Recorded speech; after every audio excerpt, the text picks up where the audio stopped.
உங்க தம்பிக்கு உங்க பிள்ளைக்கு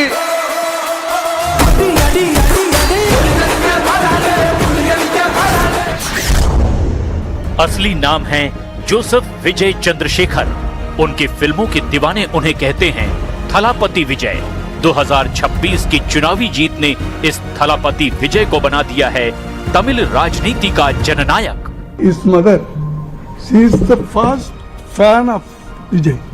First fan.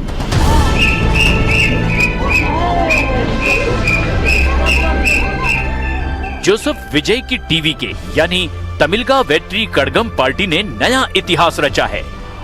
तमिल राजनीति में जो करिश्मा कभी एमजी रामचंद्रन के नाम दर्ज था, वो अब विजय के नाम है। लेकिन ये जीत सिर्फ एक सिनेमाई सुपरस्टार के करिश्मे भर की नहीं है। ये चुनावी विजय सधी सियासत की है, सटीक रणनीति की है, सॉलिड प्लानिंग की है। विजय थलपति की जीत है।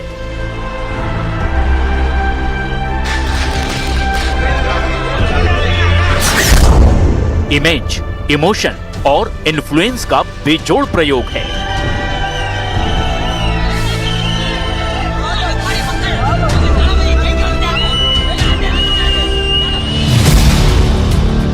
दो साल पुरानी पार्टी, पहला चुनाव, गमछा लहराना, सीटी बजाना, फिल्मी स्टाइल में इलेक्शन कैंपेन और फिर मिली बम्पर जीत।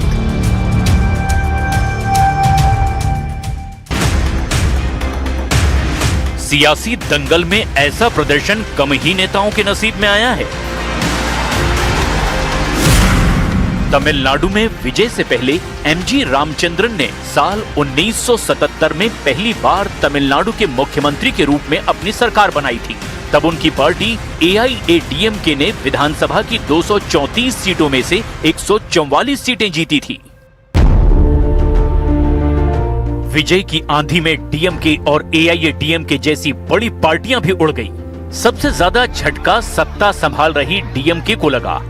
विजय ने हिंदी और हिंदू विरोध के झंडा बरदार स्टालिन और उनके बेटे उदयनिधि की सियासी जमीन ही खिसका दी। एक मायने में जोसेफ विजय ने तमिलनाडु में वो कर दिखाया जिसे रजनीकांत और कमल हासन जैसे सुपरस्टार भी नहीं कर पाए। TVK की चुनावी जीत स्टार पावर का असली मतलब बता रही है। साथ ही ये भी कि दक्षिण की राजनीति में स्टारडम सिर्फ तालियों तक सीमित नहीं, वहां ऐसे फैन क्लब हैं जो फोर्स का काम करते हैं। TVK की जीत में फैन क्लब फैक्टर की डिटेल आगे। अभी देखिए वो 8 वायदे जिन्होंने स्टालिन को गद्दी से विदा कर दिया। TVK ने महिलाओं को हर महीने 2500 रुपए की सहायता राशि देने का वादा किया।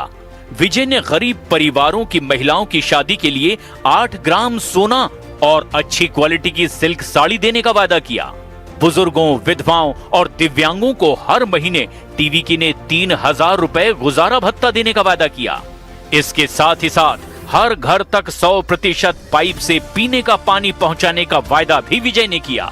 200 यूनिट मुफ्त बिजली देने का वायदा, हर साल 6 मुफ्त LPG सिलेंडर देने का वादा, 5 एकड़ से कम जमीन वाले किसानों की कृषि सहकारी फसल ऋण को पूरी तरह से माफ करने का वादा, महिला स्वयं सहायता समूह के लिए 5 लाख रुपए तक का ब्याज मुफ्त ऋण देने का वायदा, ग्रेजुएट को 4000 रुपए भत्ता और डिप्लोमा धारकों को 2500 रुपए भत्ता देने का वायदा भी विजय ने किया।